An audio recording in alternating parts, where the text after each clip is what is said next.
మద్దతు ప్రజల మద్దతు రైట్. అదంతా తెలిసిందే దిలీప్ గారు. ఒక నిమిషం ప్లీజ్. ఈ రోజు ప్రస్తుత పరిస్థితుల్లో రైట్. ఓకే, పవన్ కళ్యాణ్ గారు రోడ్ షోలో పాల్గొంటున్నారు. అధికారికంగా మీకు ఒప్పందం జరిగింది. తెలంగాణలో జనసేన మీకు మద్దతు ఇస్తుంది. ఓకే, 1 మినిట్ మీరు ఆగండి. లింగం యాదవ్ గారు ఎట్లా చూస్తారు? ఇప్పుడు ఏపీలో కూటమి ప్రభుత్వం ఉంది, దాంట్లో డిప్యూటీ సీఎంగా పవన్ కళ్యాణ్ గారు ఉన్నారు.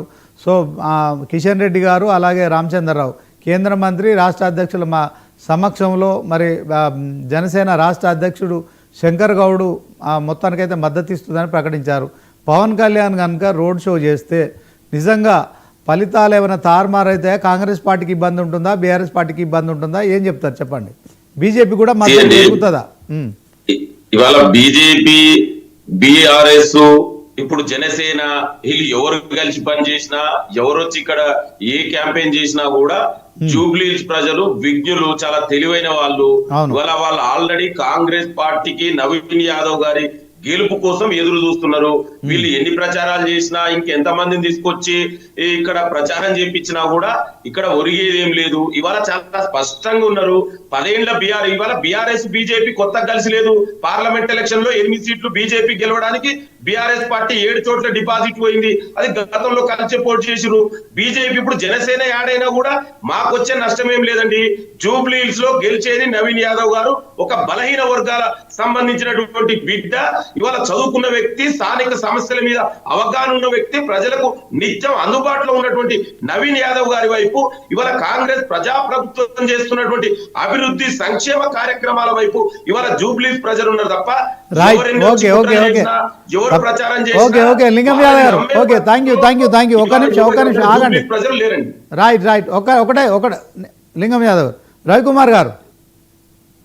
శ్రీనివాస్ గారు, ఇలాక ఒక దానికి నేను ఒక క్లారిటీ వస్తుంది. లింగం యాదవ్ గారు మాట్లాడుతూ కేసులు హరీష్ రావు, ఇప్పుడు చిన్న శ్రీశైలం యాదవ్ మీద ఉన్న కేసుల్ని చర్చస్ వచ్చిన సందర్భంలో కేటీఆర్ గారు హరీష్ రావు గారి మీద కూడా కేసులు ఉంది. కేసీఆర్ గారి మీద, కేటీఆర్ మీద, హరీష్ రావు మీద, మాలాంటి వాళ్ళ మీద, సోదరుడు లింగం యాదవ్ లాంటి వాళ్ళ మీద కూడా ఉన్నాయి. కూడా ఉద్యమానికి సంబంధించినటువంటి కేసులు.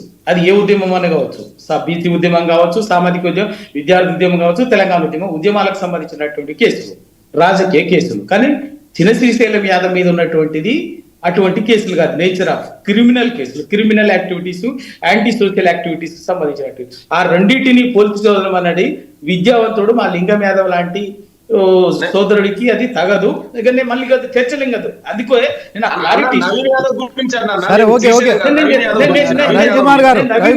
మీద కేసులో నవీన్ యాదవ్ రౌడీ షీటర్ అని ఎవరనలే. నవీన్ యాదవ్ రౌడీ షీటర్ కుటుంబం అన్నారు, కుటుంబ నేపథ్యం అన్నారు.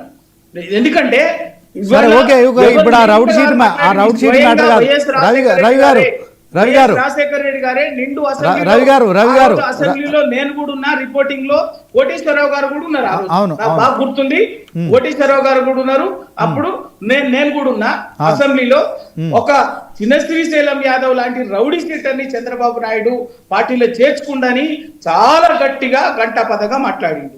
అందుకే నేను ఇప్పుడు ఇవాళ ఆ కాంటెక్స్ట్ లో మాట్లాడుతున్నాం తప్ప ఇవాళ చిన్న శ్రీశైలం యాదవ్ మీద మిగతా ఉన్నటువంటి ఇటువంటి రౌడీ షీట్ కేసుల్ని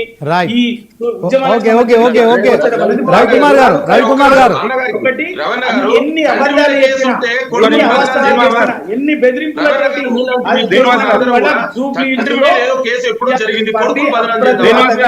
అద్భుతమైనటువంటి మెజార్టీతో గెలవబోతున్నది.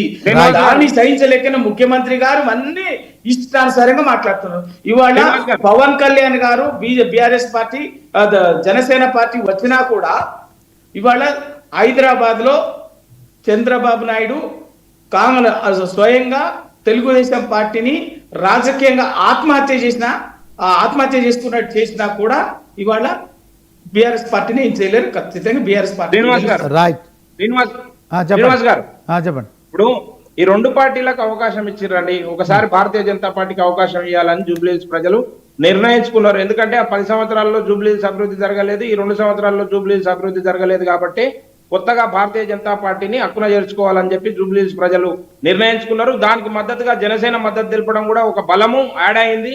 మాకు ఖచ్చితంగా రాబోయే రోజుల్లో తెలుగుదేశం విషయానికి వస్తే తెలుగుదేశం యూనిట్ ఇక్కడ లేదు కాబట్టి తెలుగుదేశంలో ఉండే అభిమానులు వారు కూడా భారతీయ జనతా పార్టీకి మద్దతు తెలుపుతా ఉన్నారు. అన్ని రకాలుగా ఈ రోజు ఎవరైతే వీరు ముస్లిం ఓట్ల మీద ఆధారపడి రాజకీయం చేయాలనుకుంటున్నారో వాళ్ళల్లో కూడా చాలా మంది భారతీయ జనతా పార్టీ వైపు చూస్తున్నారు. భారతీయ జనతా పార్టీకి మద్దతు తెలపడం కోసం ముస్లింలలో కూడా ఒక వర్గం తయారుగా ఉంది. అందుకనే భారతీయ జనతా పార్టీ విజయం మీద ధీమాగా ఉందని చెప్తా ఉన్నాం. Right, okay, thank you. డిబేట్లో పాల్గొన్న అనలిస్ట్ కోటేశ్వరరావు గారు అలాగే కాంగ్రెస్ పార్టీకి